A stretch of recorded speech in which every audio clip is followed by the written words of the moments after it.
So you clicked on this video thinking you're going to figure out how to achieve your New Year's resolution. Yes and no. I'm going to give you a 3-step process on how to achieve your New Year's resolutions, but you're the only one who can do it. Everybody likes to make these New Year's resolutions. I'm going to journal more. I'm going to meditate more. I'm going to go to the gym every day. I'm going to go to church every Sunday or whatever it may be, but nobody knows how to actually achieve those things. So let's talk about them. Your laziness is something that has to do with you. You're not connected to something deep enough. You don't feel the necessity. You don't feel the devil at your heels. You don't feel the fact that you could very well die tomorrow that will impel you to get something done. There's no necessity behind it. So you have to create necessity in your life. You have to create the need to get things done. You have to give yourself deadlines. You have to remind yourself that tomorrow everything could go kaput. COVID could come back. You could be fired. You could die. You could have an illness.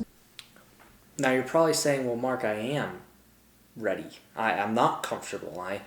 I'm pushing. I do feel the devil at my heels. But the real question is, do you feel like you're about to die tomorrow?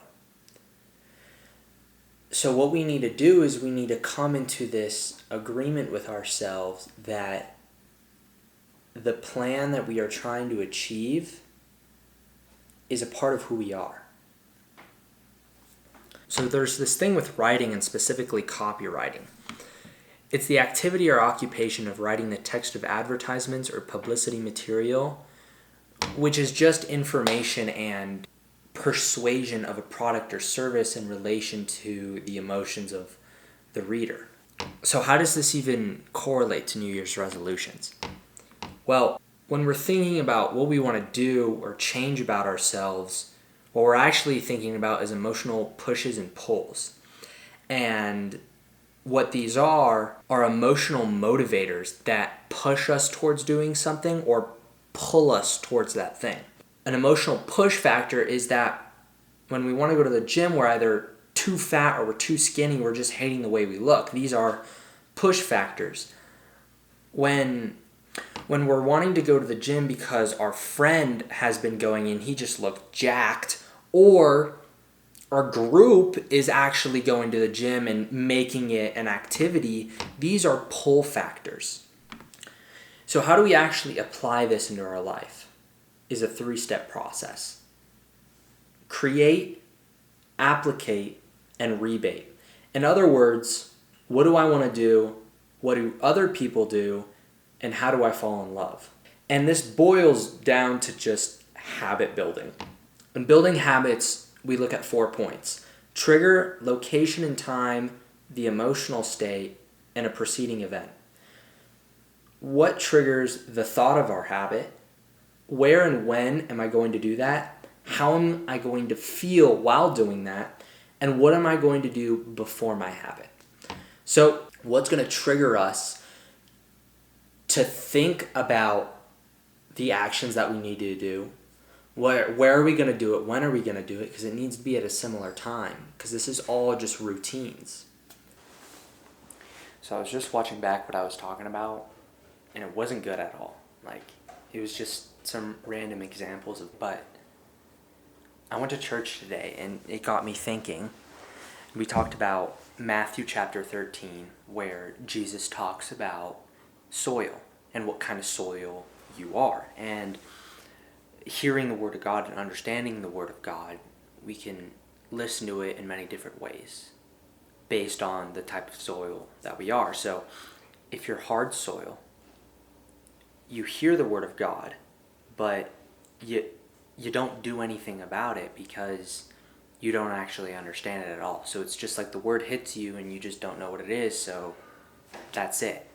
Then we talked about how seed can land in shallow soil, where you receive the word, you listen to it, and you're like, oh my gosh, that's so great, and you go and you act on it.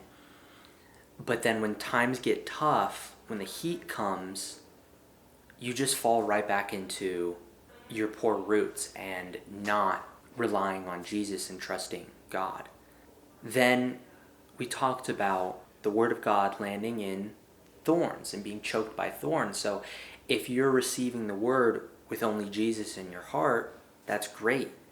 But if you're receiving the word and you have other things like money, lust, any sort of desire other than Jesus, then the word will get choked by those other things.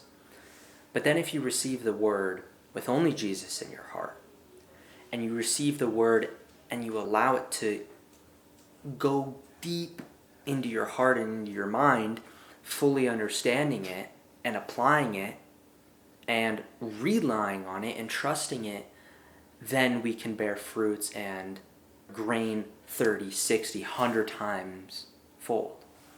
So, talking about New Year's resolutions, using the 3-step process of creating, applicating, and rebating, creating our New Year's resolution and understanding it fully. Meaning, okay, I want to go to the gym. What's the whole part of that resolution of wanting to go to the gym? Then, applicating it. Okay, so I have this resolution. How can I push myself towards that? And how can it pull me towards it? Talking about the emotional pushes and pulls. And then finally rebating, which we didn't really talk about, but rebating by definition is getting paid back after overpaying. Not fully, but getting paid back something after overpaying. This is usually in taxes. So after going to the gym and putting so much effort into this gym, we start to get a little bit of progress back. We start to get paid back a little bit, which ends up allowing us to fall in love with our resolution. Because the whole goal of resolutions, the only way we can actually achieve them is by falling in love with them. Falling in love with the process, in love with the journey. And the Word of God talks about this so much. Jesus talks about this so much.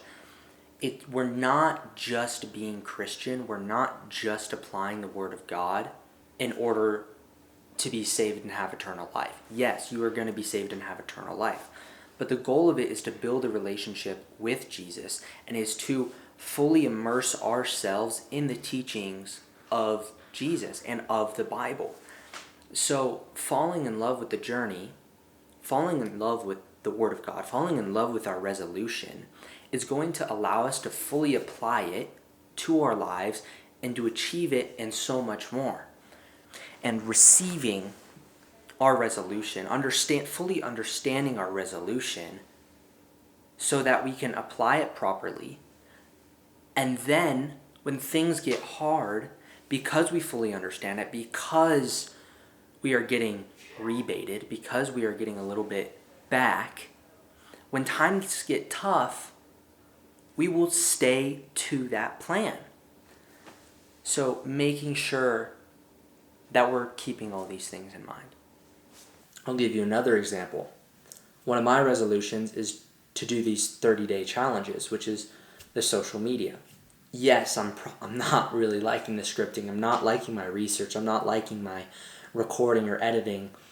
But what I do like is seeing my progress and seeing what could happen. So I'm attaching my love to the hope right now, and hopefully that'll transition into seeing how my friends react, seeing how YouTube reacts and how you react. You should react by subscribing, turning notifications on. But besides the point, I'm going through that process of applying habit to my YouTube challenge.